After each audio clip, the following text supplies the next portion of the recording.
dan ia adalah merupakan tuntutan itu bukan tuntutan dalam bentuk ambil sikit tinggalkan banyak ataupun pilih-pilih, bukan, tetapi ia adalah bersifat mengambil keseluruhan. Sebab Islam itu datang dalam bentuk package. Kalau kita ambil sedikit, dia tidak akan memenuhi package tersebut. Dia tidak akan dinamakan sebagai Islam. Dia adalah merupakan benda yang tidak Islami. Dan kesannya apa? Kita tidak akan menemui janji Allah yang menjanjikan kebaikan dan kejayaan kepada orang yang melaksanakan apa yang Allah suruh dan tinggalkan larangannya. Seterusnya sikit lagi. Kemudian Rasulullah kata summastaqim, hendaklah kamu beristiqamah. Apabila telah sebut ucapan tadi, Rasulullah kata lepas tu istiqamahlah. Lepas tu istiqamah dengan penuhkan hati dengan iman. Kemudian ucapkan jaddidu imanakum, sebutkan aku telah beriman, aku telah beriman. Dan kemudian laksanakan apa Allah suruh dan tinggalkan larangannya. Kemudian Rasulullah kata summastaqim, hendaklah kamu istiqamah. Istiqamah ni daripada perkataan yang selalu kita sebut dalam sembahyang. Ihdinas siratal mustaqim, tunjukkanlah aku jalan yang lurus. Itu perkataan maksud istiqamah. Maksud istiqamah kat sini ialah konsisten, berterusan, berada di atas jalan yang lurus. Maksudnya dekat sini ialah perkataan istiqamah ni hanya untuk kita konsisten dalam perkara yang baik. Adapun kalau konsisten dalam maksiat, tak boleh guna istiqamah. Contoh kita kata dia ni istiqamah tak sembahyang, salah perkataan tu. Sebab perkataan istiqamah ni hanya untuk konsisten dalam perkara-perkara kebaikan saja. Jadi kemudian Rasulullah kata summastaqim, hendaklah kamu istiqamah. Berkaitan dengan istiqamah ini terdapat banyak nas Al-Quran yang Allah telah jelaskan. Dalam bentuk Allah nak sebutkan kebaikan, kelebihan dan bantuan Allah kepada orang yang istiqamah. Antaranya Allah menyebutkan dalam Al-Quran, innal ladzina qalu rabbunallah summastaqamu tatanazzalu alaihimul malaikah alla takhafu wala tahzanu wa abshiru bil jannah allati kuntum tu'adun. Yang bermaksud, sesungguhnya mereka yang berkata Tuhan kami hanya Allah, dan kemudian dia beristiqamah, maka akan diturunkan kepadanya malaikat yang akan membisikkan kepadanya, la takhafu, jangan takut, wala tahzanu, jangan duka cita, wa abshiru bil jannah, bergembiralah dengan syurga, allati kuntum tu'adun, yang telah Allah janjikan kepada kamu. Ayat ini menjelaskan orang-orang yang istiqamah, maksudnya apabila kita terima Islam, kita buat Islam itu, kita terima iman, Allah beri hidayah kepada kita, kita tersentak daripada seorang yang jahil kepada seorang yang nak buat perubahan, dan kemudian kita mula berubah, dan kemudian kita istiqamah. Orang yang istiqamah ini ditujukan ayat yang disebutkan tadi, iaitu Allah janjikan akan diturunkan malaikat kepadanya dan menyebut 3 perkara tadi. Tetapi walaupun begitu, tak ramai orang yang dapat bertemu dengan malaikat.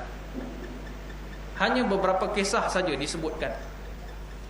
Antaranya dalam peristiwa Badar, para sahabat melihat malaikat turun dalam bentuk tentera berjubah putih, menaiki kuda putih, turun daripada langit, dan kemudian menyertai tentera Islam. Dan dalam sejarah sirah diceritakan bahawa orang yang pertama sekali nampak ialah setan. Setan yang nampak dulu dalam perang Badar tu. Rupa-rupanya dalam perang Badar itu, syaitan menjelma sebagai salah seorang ketua kabilah yang tidak hadir dalam peperangan itu. Dia menyerupai ketua kabilah itu, dan dialah di antara peniup semangat supaya lawan Muhammad, dan dia menyertai perang tersebut. Tiba-tiba apabila tentera malaikat turun, dia pertama sekali yang cabut lari, dan kemudian ucapan dia, inni akhafullah, aku takutkan Allah, selamat tinggal, dia pun lari. Tinggallah orang yang berjaya digoda itu berdepan dengan tentera Islam di hadapannya, dan berdepan dengan malaikat di kiri, kanan, belakang dan depan. dan mereka dikalahkan. Pertolongan Allah. Dan antara ceritanya lagi ialah kisah tentang Nabi Muhammad didatangi oleh seorang pemuda yang tampan, rambut tersisir, baju putih, tidak ada tanda-tanda seorang musafir. Datang berjumpa Rasulullah, masuk ke masjid, tiba-tiba terus datang jumpa Rasulullah, duduk bersila depan Rasulullah, dan kemudian duduk sehingga terkena dia punya lutut dengan lutut Rasulullah, dan kemudian bertanya tentang Islam, iman dan ihsan. Dan apabila pemuda ini balik, Rasulullah bertanya sahabat, tahu tak kamu siapa yang datang tadi? Semua sahabat kata tak tahu. Itulah Jibril, Rasulullah kata, yang datang kepada kamu, yu'allimukum dinakum, mengajar kamu agama kamu. Masa itulah sahabat semua menyesal, tadi tak salam. Biar aja orang datang, orang jauh kan, tak kenal, tengok pula budak muda pula tu, biarlah, semua tengok aja. Rupa-rupanya Jibril, seorang pun tak salam, seorang pun tak dapat nak tanya khabar dan sebagainya, terus balik itu hilang. Dan macam-macam lagi. Dan ada satu kisah yang mutakhir ini, nak mutakhir pun tak mutakhir jugalah, tahun 90-an. Diceritakan kawan-kawan saya yang sempat pergi Bosnia masa perang dulu. Iaitu dalam peperangan tersebut, satu masa tentera Bosnia dikepung. Dia berada di lembah, di kawasan di bawah, dan bukit itu dikepung oleh tentera Serbia, dan tentera Serbia mula mengebom mereka. Dalam keadaan mereka tidak memiliki kelengkapan yang cukup. Mereka ada senapang dan machine gun, tidak ada meriam dan sebagainya. Tiba-tiba tanpa diduga datang 2 buah jet pejuang, model terkini dan baru, tak pernah nampak model itu, berwarna putih. Tiba-tiba mengebom tentera-tentera Serbia, habis semua, dan mereka menang. Bosnia menang.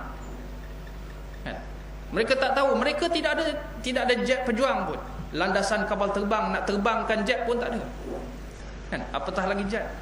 Nak kata bantuan daripada luar, mereka dikepung oleh tentera NATO di sekeliling Bosnia.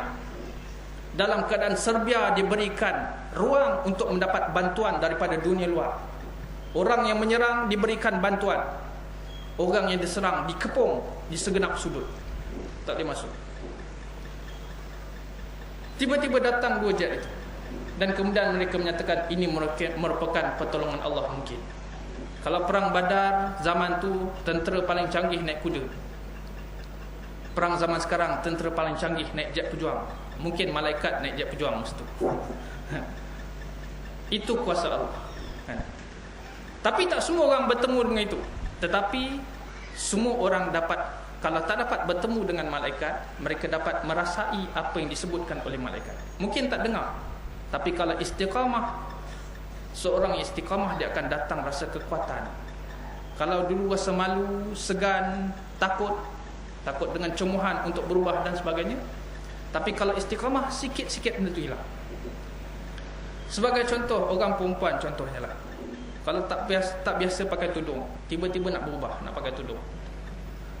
Masa mula nak pakai tudung tu memanglah rasa macam-macam. Orang kata hipokrit lah, orang kata riak, orang kata macam-macam, tu semua datang kan? Tapi kalau kita pakai juga teruskan, lama-lama hilang, dan akhirnya kita akan rasa kekuatan untuk pakai. Orang perempuan, contoh paling mudah sekali ialah solat lah. Ada di kalangan kita ni dulu susah nak solat. Nak solat kena sebat, kena simbah air, kena letak kat pokok, gigit kerengga. Orang zaman dulu lah, zaman sekarang mungkin dah tak apa dia. Dipaksa sembahyang dalam keadaan terpaksa. Sembahyang, kemudian macam-macam lah keluar daripada mulut ni kan? Rasa tak puas hati, sembahyang juga. Tapi lama kelamaan, apabila istiqamah sampai satu peringkat, tak perlu dipaksa, tak perlu disuruh, kita terus sembahyang. Dan sampai satu peringkat, bila kita istiqamah, kita rasa kalau tak sembahyang rasa tak sedap. Kemudian sampai satu peringkat lagi, kalau tak sembahyang rasa berdosa. Sampai satu peringkat lagi, kita nak sembahyang, ia merupakan keutamaan kita. Dan kalau kita balik kerja penat pun, tertidur malam, dah lepas isyak tu tertidur, tak sembahyang isyak lagi, boleh terjaga pula tengah malam tu kan? Siapa kejut tak tahu. Mana biasa tidur tak terkejut pula. Hari tak sembahyang boleh terkejut lah bangun. Kita pun bangun sembahyang. Sampai satu peringkat kita rasa tak puas sembahyang. Kita nak sembahyang di awal waktu.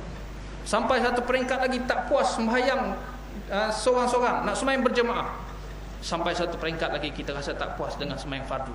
Kita nak tambahkan dengan amalan sunat. Sampai satu peringkat kita rasa tak puas dengan itu semua, kita nak bangun qiyamul lail. Itu tanda pertolongan Allah tu datang. Tetapi syaratnya istiqamah. Tapi kalau kita tak pernah mulakan, sampai bila kita akan rasa solat ini satu yang sangat berat dan susah nak buat. Sampai bila kita takkan boleh solat kalau kita tak mulakan dengan istiqamah. Dia kena istiqamah. Begitu juga dengan apa-apa perkara yang berkaitan dengan tuntutan Allah. Sebelum kita buat memang rasa nak berat, memang rasa berat. Tetapi apabila kita telah mula buat dan kita istiqamah, di situ kita akan datang rasa kekuatan. Dan kekuatan itu dia bukan macam kekuatan fizikal kita. Kekuatan fizikal kita bermula dalam keadaan OKU, orang kurang upaya. Kita lahir dalam keadaan bertelanjang bulat, tak ada kekuatan langsung. Nak makan pun nak kena nangis. Ada orang kena suapkan. Kalau orang tak pakaikan baju, kita akan telanjang bulat.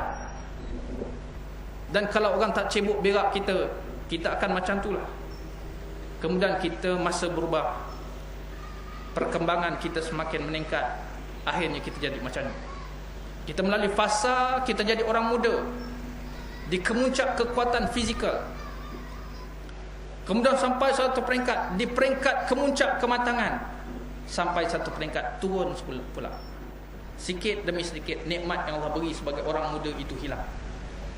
Rasa sakit pinggang, sakit lutut, tiba-tiba tak boleh lagi lama nak pitam.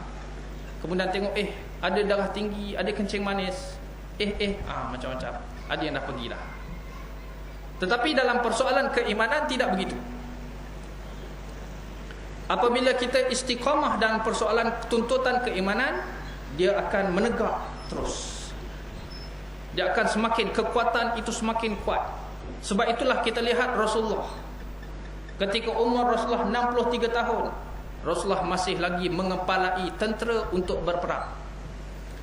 Ketika umur 61 tahun, Rasulullah buat pertama kali melancarkan tentera untuk keluar daripada bumi Hijaz, pergi ke kawasan Syam untuk bertembung dengan tentera Rom. Satu gerombolan tentera yang tak pernah mereka bertemu sebelum ini, dengan kelengkapan yang sangat berbeza dengan cara teknik perang yang dilakukan oleh orang Arab masyarakat Hijaz. Umur 61 tahun. Dalam perang Khandaq, ketika mana sahabat tak boleh pecahkan satu batu, semua sekali hero-hero nak pecahkan batu, tak boleh. Ali keluar, Umar keluar, semua hero-hero ni tak boleh. Last kali mereka terpaksa panggil Nabi Muhammad. Umur Nabi Muhammad dekat 60 masa tu. Last kali Nabi Muhammad hentak batu tu. Kali pertama, percikan api keluar. Kali kedua, hentakan kedua, percikan api keluar. Hentakan ketiga, batu itu pecah. Kan? Itu kita lihat bagaimana keimanan dia menegak. Kekuatan itu menegak. Dia mendatangkan satu kekuatan untuk mendaulatkan kalimah Allah Subhanahu wa taala. Dia akan mengerah seluruh tenaga dan usaha dia untuk menegakkan kalimah Allah, dan inilah yang dimaksudkan dengan jihad. Kan? Jadi saya ingat setakat itu dulu, dah lebih masa tadi. Sama-samalah kita mengambil pengajaran daripada hadis Rasulullah sallallahu alaihi wasallam, dan kita harapkan kita menjadi orang alladzina yastami'una al-qaula fayattabi'una ahsana, iaitu orang-orang yang mendengar kalimah-kalimah yang baik dan kemudian mereka menjadi pengikut, pengamal kepada kalimah-kalimah yang baik itu. Dan doa inilah merupakan doa yang diajarkan kepada kita untuk kita selalu amalkan. Jadi sekadar itu saja. Aqulu qauli hadza wa astaghfirullahal azim li wa lakum. Wassalamualaikum warahmatullahi wabarakatuh.